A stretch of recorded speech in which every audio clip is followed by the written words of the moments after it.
Hello दोस्तों, एक बार फिर से स्टेट एटलस प्रोग्राम में आप सभी का स्वागत है। मैं हूं सलमान और आज जिन सवाल के ऊपर आज हम बात करने जा रहे हैं वो बीते हफ्ते मध्य प्रदेश में जो भी खबरें सुर्खियों में रही उनकी तर्ज पर बनाए गए हैं। और ये सारे प्रश्न मध्य प्रदेश से संबंधित कोई भी नदी, कोई भी तालाब, कोई भी वन्य जीव अभ्यारण्य या कोई भी ऐसी चीज़ जो मानचित्रों के माध्यम से आप तक पहुँचाई जा सकती है, उनके आधार पर बनाए गए हैं, जिससे कि जो भी परीक्षा आगामी है आप सभी के लिए, उसमें मानचित्र या मानचित्र से संबंधित किसी भी तरह का प्रश्न पूछा जाए तो उसको आप आसानी से और सहजता के साथ हल कर सकें। तो आइए अपने इस एपिसोड की शुरुआत करते हैं। लेकिन एपिसोड की शुरुआत करने से पहले हमने पिछले एपिसोड में जो अभ्यास प्रश्न दिया था उसको एक बार देख लेते हैं।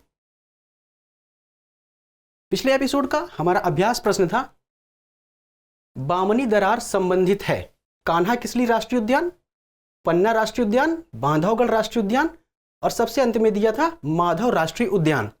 तो इससे संबंधित वह कौन सा राष्ट्रीय उद्यान है, इसको एक बार मानचित्र पर देखते हैं। मानचित्र में सबसे पहले जो भी ये विभिन्न अभ्यारण्य या उद्यान दिए हुए हैं विकल्प में, इनकी स्थिति को देख लेते हैं। तो कान्हा किसली की अगर हम बात करते हैं तो ये रहा कान्हा, जो कि बालाघाट एवं मंडला जिले में विस्तृत है। इसके बाद पन्ना राष्ट्रीय उद्यान की बात की गई। तो पन्ना की अगर हम बात करते हैं तो जैसा कि स्पष्ट है यहां पर, ये पन्ना रहा, ये पन्ना एवं छतरपुर जिले में विस्तृत है। बांधवगढ़ राष्ट्रीय उद्यान की अगर हम बात करते हैं तो ये रहा, इसकी स्थिति ये रही, और ये जो है उमरिया जिले में स्थित है। और सबसे अंत में दिया है माधव राष्ट्रीय उद्यान, जो कि शिवपुरी जिले में स्थित है।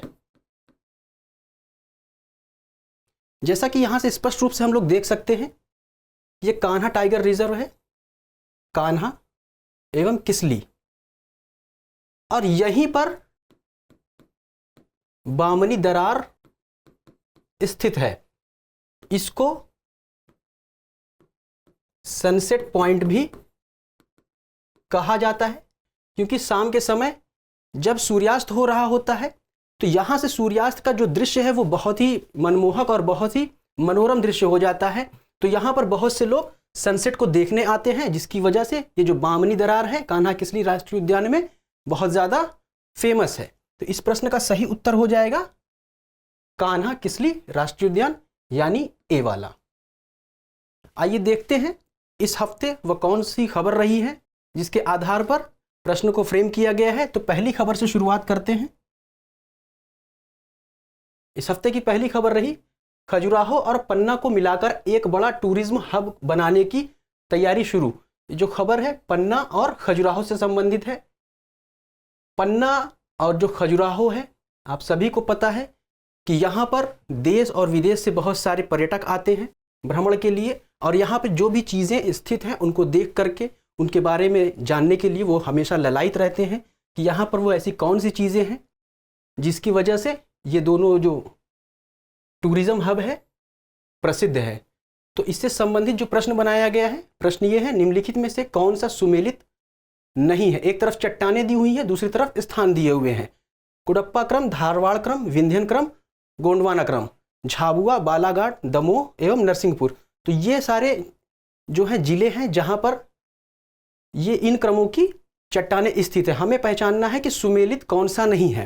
तो सबसे पहले आपको बता दें कि जो कुडप्पा क्रम की चट्टानें हैं वो झाबुआ में नहीं है। अगर हम कुडप्पा क्रम की चट्टानों की बात करते हैं तो इनको दो भागों में बांट करके देखा जाता है। एक है बिजावर क्रम और जो दूसरी है ग्वालियर क्रम। बिजावर क्रम की चट्टानें जो हैं पन्ना एवं छतरपुर जिले में देखी जाती हैं। वहीं ग्वालियर की अगर हम बात करते हैं, जैसा कि ग्वालियर के नाम से ही समझ में आ जा रहा है, तो ये ग्वालियर जिले में स्थित है। यदि इन तीनों में से कोई भी जिला इसके समक्ष दिया होता तो इसका सुमेलन सही हो जाता। चूंकि इन तीनों जिलों में से किसी भी जिले को इसके समक्ष नहीं दिया गया है, अतः यह जो है सुमेलित नहीं है। इस तरह से इस प्रश्न का उत्तर ए हो जाएगा। साथ ही धारवाड़ क्रम की अगर हम बात करते हैं तो ये बालाघाट में, विंध्यन क्रम की बात करते हैं दमोह में, गोंडवाना क्रम की अगर हम बात करते हैं तो ये नरसिंहपुर में इस तरह की चट्टानें पाई जाती हैं। तो इनको मानचित्रों पर देख लेते हैं एक बार। अगर कुडप्पा क्रम की हम बात करते हैं, उसके समक्ष झाबुआ दिया हुआ था जो कि गलत है, तो झाबुआ की स्थिति ये, हालांकि ये गलत सुमेलन था। तो इस तरह की जो चट्टानें पाई जाती हैं वो ग्वालियर, पन्ना एवं छतरपुर में। इसके साथ ही साथ जो अन्य चट्टानें दी हुई हैं उनकी स्थिति है बालाघाट, दमोह एवं नरसिंहपुर। बालाघाट ये रहा, दमोह की स्थिति ये रही, और नरसिंहपुर की बात करते हैं तो नरसिंहपुर ये रहा। चलते हैं आगे की तरफ। तो अगली खबर जो है, देश के 22 राज्यों और 75 प्रमुख शहरों से होकर गुजरने वाली सेतु यात्रा पहुंची उज्जैन। यह जो सेतु यात्रा है इसकी शुरुआत 18 अगस्त से हुई है, जो कि 18 नवंबर तक चलेगी। इस सेतु यात्रा के माध्यम से किसी भी उद्यमी उपक्रम को लगाने, इसके अलावा ब्याज स्कीमें, ऋण में छूट, और कोई भी व्यक्ति खुद का स्टार्टअप कैसे शुरू करे, इन सारी बातों को बताया जाएगा। और जो भी इनका लाभ है वो जनता तक ज़्यादा से ज़्यादा पहुंचाने का प्रयास किया जा रहा है। तो इससे संबंधित प्रश्न है, मालवा की ताम्रपाषाण संस्कृति से संबंधित स्थल कायथा किस नदी के तट पर स्थित है? क्षिप्रा नदी, चंबल नदी, छोटी काली सिंध नदी, और सबसे अंत में दिया है काली सिंध नदी। तो इसको मानचित्र से देखते हैं।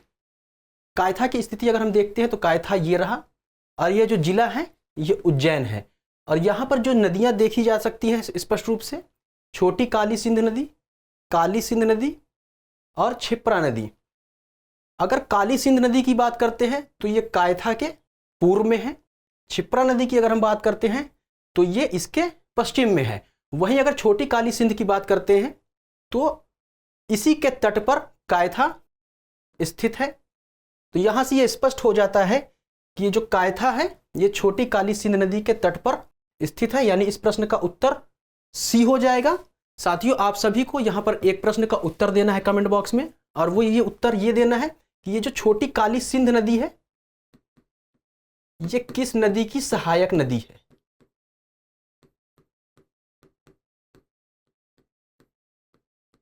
ये आप सभी का होमवर्क रहा, और ये आप लोगों को कमेंट बॉक्स में उत्तर इसका जरूर देना है। चलते हैं आगे की तरफ। अगली खबर है, छतरपुर में विमुक्ति दिवस का आयोजन करके शिक्षा, स्वास्थ्य और खेलकूद से बच्चों को जोड़ने हेतु दी सकारात्मक प्रेरणा। विमुक्ति दिवस का आयोजन किया गया है छतरपुर में।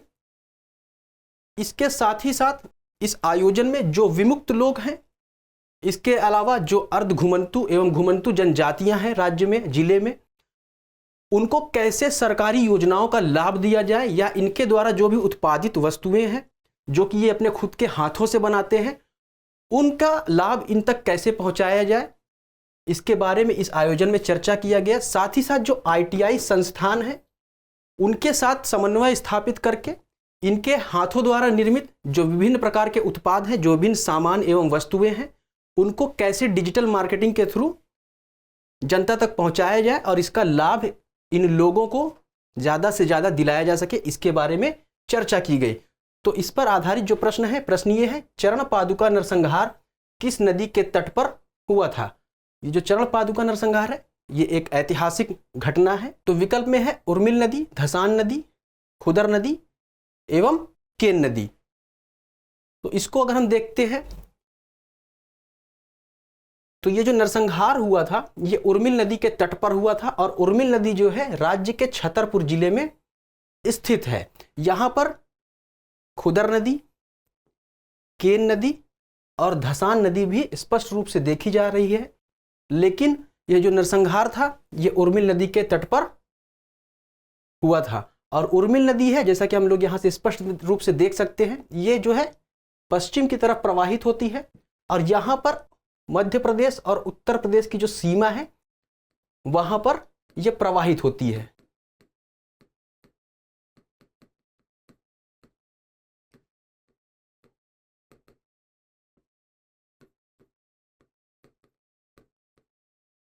तो इस प्रश्न का जो सही उत्तर हो जाएगा ए हो जाएगा, यानी उर्मिल नदी। अगले सवाल को देखते हैं। अगले सवाल से पहले खबर को एक बार देख लेते हैं कि खबर क्या है जिसके आधार पर इस प्रश्न को बनाया गया है।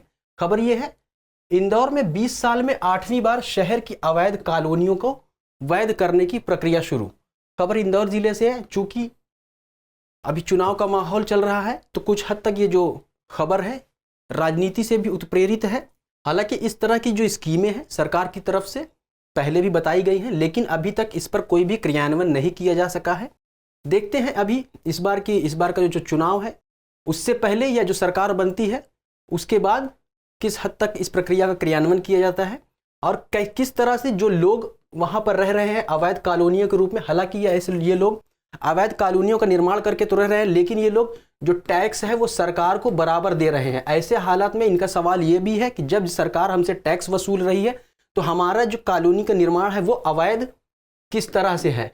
इसी प्रश्न को ध्यान में रखते हुए सरकार की तरफ से यह प्रक्रिया शुरू की गई है कि जो भी जहां तक संभव हो सके अवैध कॉलोनियों को वैध के रूप में रूपांतरित करके जनता को इसका ज्यादा से ज्यादा लाभ पहुंचाया जा सके। तो सवाल यह है, मध्य प्रदेश के रेखा मानचित्र पर निम्नलिखित में से किसकी स्थिति सही नहीं दर्शाई गई है। जवाहरलाल नेहरू पुलिस अकादमी, मध्य प्रदेश राज्य police academy, arms and practice centre, सबसे अंत में है वाहन कर्मचारी प्रशिक्षण संस्थान। इनकी स्थिति को जानने के लिए सबसे पहले हमें यह पता होना चाहिए कि ये जो संस्थान है ये राज्य में कहाँ कहाँ स्थित है। तो सबसे पहले जवाहरलाल नेहरू पुलिस अकादमी की अगर हम बात करते हैं तो ये सागर जिले में है। वहीं अगर मध्य प्रदेश राज्य पुलिस अकादमी की बात करते हैं तो ये भोपाल में है। भोपाल में एक स्थान है भौरी, वहीं पर इसकी स्थिति है। आर्म्स एंड प्रैक्टिस सेंटर की अगर हम बात करते हैं तो ये इंदौर में है। और सबसे अंत में वाहन कर्मचारी प्रशिक्षण संस्थान की बात करते हैं तो ये रीवा में स्थित है। यहां से स्पष्ट हो जाता है कि ये चारों संस्थान कहां पर है, जिससे कि हमें आसानी से हम ये पता कर सकते हैं कि जो इनकी स्थिति ABCD के माध्यम से दर्शाई गई है कौन से स्थान वो है जो कि सही नहीं दर्शाया गया। तो इसको एक बार मानचित्र पर देखते हैं। सबसे पहले अगर हम सागर की स्थिति देखते हैं तो सागर ये रहा। उसके बाद भोपाल की अगर देखते हैं तो भोपाल की स्थिति ये रही, इंदौर की स्थिति ये रही और रीवा की स्थिति ये रही। तो सागर की स्थिति यहां पर दर्शाई गई है जो कि सही नहीं है। सागर की स्थिति ये रही और जो स्थिति दर्शाई गई वो यहां पर दर्शाई गई लगभग वो दामोह की स्थिति है, इसलिए ये सही नहीं है। तो ये गलत हो जाएगा, ये यहां पर होना चाहिए। बाकी बी जो है यहां पर भोपाल है, ये बिल्कुल सही है। वहीं सी की बात करते हैं तो ये इंदौर है, ये भी बिल्कुल सही है। डी अंत में सबसे है रीवा, तो इसकी भी स्थिति बिल्कुल सही है। इस तरह से जो इस प्रश्न का सही उत्तर हो जाएगा ए हो जाएगा, यानी जवाहरलाल नेहरू पुलिस अकादमी जो कि सागर जिले में स्थित है इसकी स्थिति को मानचित्र पर सही रूप से नहीं दर्शाया गया है। चलते हैं आगे की तरफ। अगली खबर है, मध्य प्रदेश में NCRB यानी नेशनल क्राइम रिकॉर्ड ब्यूरो की रिपोर्ट के मुताबिक हर 3 घंटे में एक मासूम से दरिंदगी। ये जो खबर है अपने आप में चौंकाने वाली है, क्योंकि राज्य में जो महिलाओं के प्रति या बच्चों के प्रति जो भी अपराध हो रहे हैं वो बहुत ही ज़्यादा बढ़ गए हैं। इस रिपोर्ट के मुताबिक हर 3 घंटे में एक मासूम के साथ दरिंदगी हो रही है। साथ ही साथ इस रिपोर्ट के मुताबिक जो आदिवासी लोग हैं उनके साथ भी जो अपराध हो रहे हैं उस मामले में भी जो मध्य प्रदेश है वो नंबर 1 पर है। तो सवाल ये है, जनसंख्या की दृष्टि से मध्य प्रदेश का सबसे बड़ा संभाग कौन सा है। यहां पर थोड़ा सा तकनीकी सवाल है ये कि जनसंख्या की दृष्टि से, हमें ना क्षेत्रफल की दृष्टि से नहीं पूछा गया है। तो इस प्रश्न का जो सही उत्तर हो जाएगा वो इंदौर हो जाएगा, यानी बी। इंदौर जो है जनसंख्या की दृष्टि से मध्य प्रदेश का सबसे बड़ा संभाग है। वहीं अगर क्षेत्रफल की बात करते हैं तो इस मामले में जबलपुर हो जाएगा नंबर 1 पर। हालांकि यहां पर जनसंख्या की दृष्टि से पूछा गया है तो इसका सही उत्तर बी हो जाएगा। इन संभागों को एक बार मानचित्र पर देख लेते हैं। जैसा कि ये मानचित्र से स्पष्ट है कि राज्य में जो भी संभाग है उनकी स्थिति कहाँ है, उसके साथ ही साथ किन किन संभागों में कितने जिले हैं ये भी प्रदर्शित किया गया है। तो अगर हम बात करते हैं जबलपुर संभाग की, तो जबलपुर संभाग ये हरे कलर से दिखाया गया है जो कि राज्य का सबसे बड़ा संभाग है क्षेत्रफल की दृष्टि से। वहीं अगर हम इंदौर की बात करते हैं, जो इंदौर संभाग है इसमें भी 8 जिले शामिल हैं। लेकिन ये जनसंख्या की दृष्टि से सबसे बड़ा संभाग है।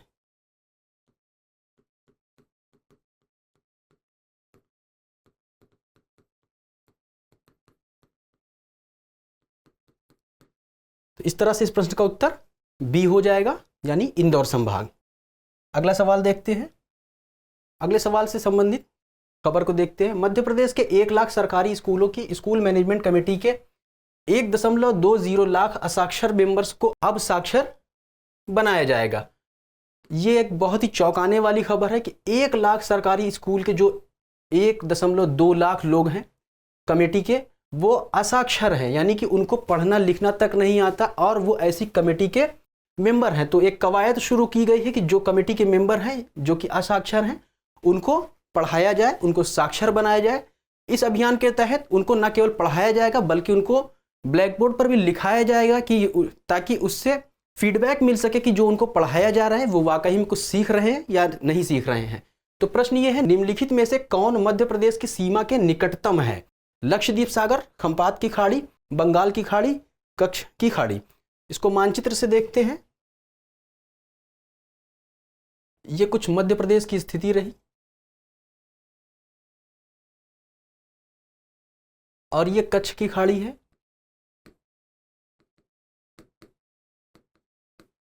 और ये है गल्फ ऑफ खंपात यानी खंपात की खाड़ी, और ये आप बे ऑफ बंगाल रही यानी कि बंगाल की खाड़ी, और यहां से देख सकते हैं लक्षद्वीप सी यानी लक्षद्वीप सागर। तो अगर हम यहां से जो इसका पूर्वी जिला है अलीराजपुर, यहां से इसकी दूरी अगर हम देखते तो सबसे करीब इसके जो है खंपात की खाड़ी है, उसके बाद कच्छ की खाड़ी, उसके बाद बे ऑफ बंगाल यानी बंगाल की खाड़ी और सबसे अंत में लक्षद्वीप सागर। तो इस तरह से हम देख सकते हैं स्पष्ट रूप से कि जो खंपात की खाड़ी है वो मध्य प्रदेश के सबसे निकटतम है उसकी सीमा के। तो इस तरह से इस प्रश्न का जो सही उत्तर हो जाएगा बी हो जाएगा, यानी खंपात की खाड़ी जो है मध्य प्रदेश की सीमा से निकटतम है। आगे चलते हैं। अगली खबर है, भारतीय नौसेना की नई एयरक्राफ्ट विंग की वर्दी पर मध्य प्रदेश के अचल का बनाया लोगो आएगा नजर। भारतीय नौसेना की जो नई एयरक्राफ्ट विंग है उसके लिए भारतीय नौसेना की तरफ से नए डिजाइन के लोगों की मांग की गई थी और इसमें बहुत से लोगों ने अपने द्वारा निर्मित डिजाइनों को नौसेना तक भेजा था, जिसमें कि जो सीहोर डिस्ट्रिक्ट है, सीहोर जिले के अचल का बनाया लोगो स्वीकार कर लिया गया है और इसके लिए इनको पुरस्कृत भी किया जाएगा। तो संबंधित सवाल यह है, दिए हुए कथनों पर विचार करें। मालवा पठार की चट्टानें दक्कन ट्रैप का उत्तरी भाग है, नर्मदा एवं चंबल के मध्य मालवा का पठार जल विभाजक का कार्य करता है। उपर्युक्त कथनों में से कौन सा या कौन से कथन सही है या सही है? केवल एक, केवल दो, एक और दो दोनों, उपर्युक्त में से कोई भी नहीं।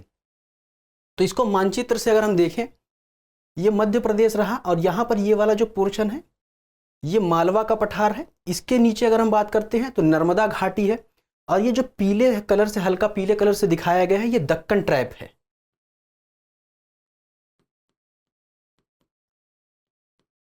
और इसके नीचे तेलंगाना का पठार और इधर कर्नाटक का पठार स्थित है और ये जो पूरा है ये दक्कन पठार है।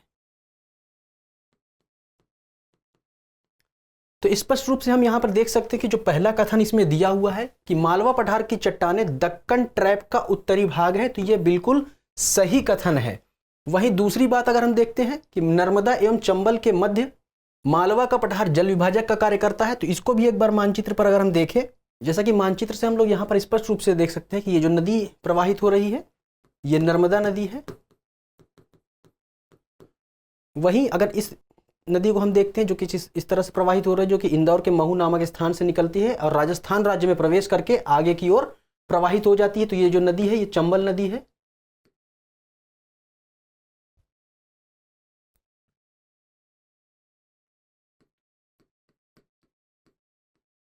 और जो ये वाला पोर्शन है यही मालवा का पठार है और इसके जो नीचे है ये है नर्मदा घाटी है।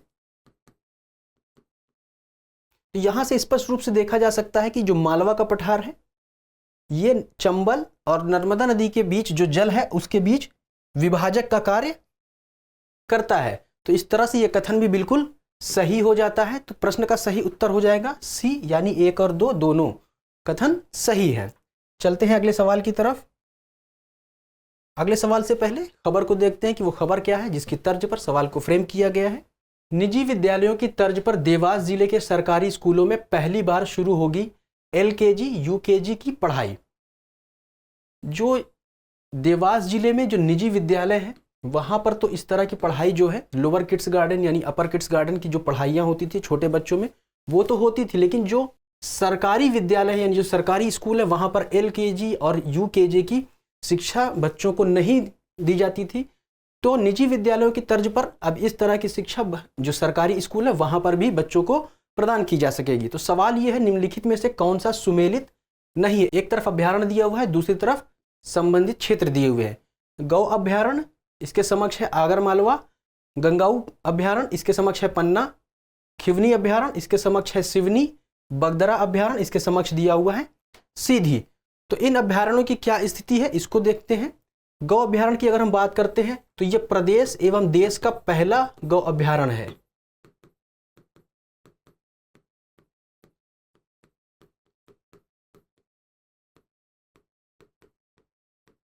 जो कि आगरमालवा में स्थित है, यानी ये बिल्कुल सही सुमेलित है। गंगाऊ अभ्यारण्य की अगर बात करते हैं तो ये पन्ना में स्थित है, ये भी बिल्कुल सही है। वहीं खिवनी अभ्यारण्य की अगर हम बात करते हैं तो ये सिवनी में स्थित ना होकर के ये देवास में स्थित है। तो इस तरह से इसका जो सुमेलन है वो सही नहीं है।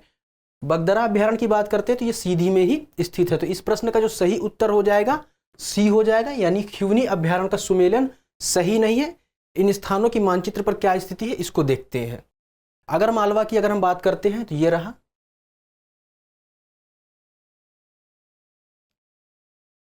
पन्ना की स्थिति ये रही। देवास की स्थिति ये रही। जो सिवनी दिया हुआ है जो कि गलत है उसकी स्थिति ये रही, ये गलत है। उसके बाद है सीधी, सीधी की स्थिति ये रही। चलते हैं आगे की तरफ।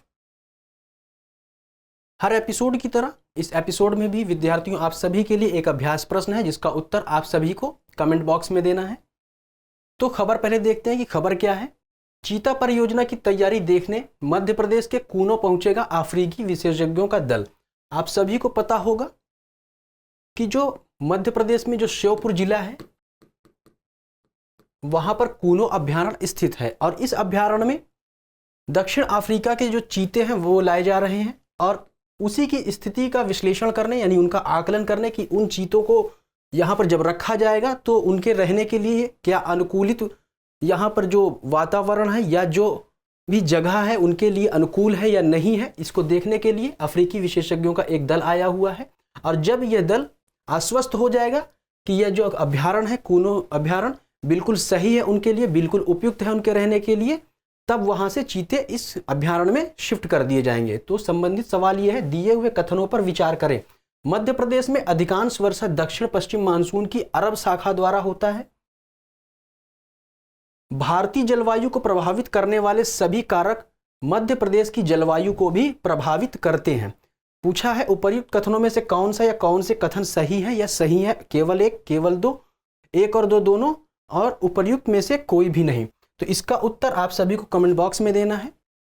हमें उम्मीद है कि इस एपिसोड में मानचित्रों के माध्यम से जिन तथ्यों और जिन सूचनाओं को आप सभी तक पहुंचाया गया वो आपकी आगामी परीक्षा में महत्वपूर्ण साबित होंगे। यदि आपका कोई प्रश्न है तो आप कमेंट बॉक्स में बेझिझक पूछ सकते हैं। तो आज के अपने इस एपिसोड को यहीं पर रोकते हैं। मिलते हैं अगले एपिसोड में कुछ नए प्रश्नों के साथ, कुछ नए सवालों के साथ, कुछ नई खबरों के साथ। तब तक पढ़ते रहिए, आगे बढ़ते रहिए। शुक्रिया।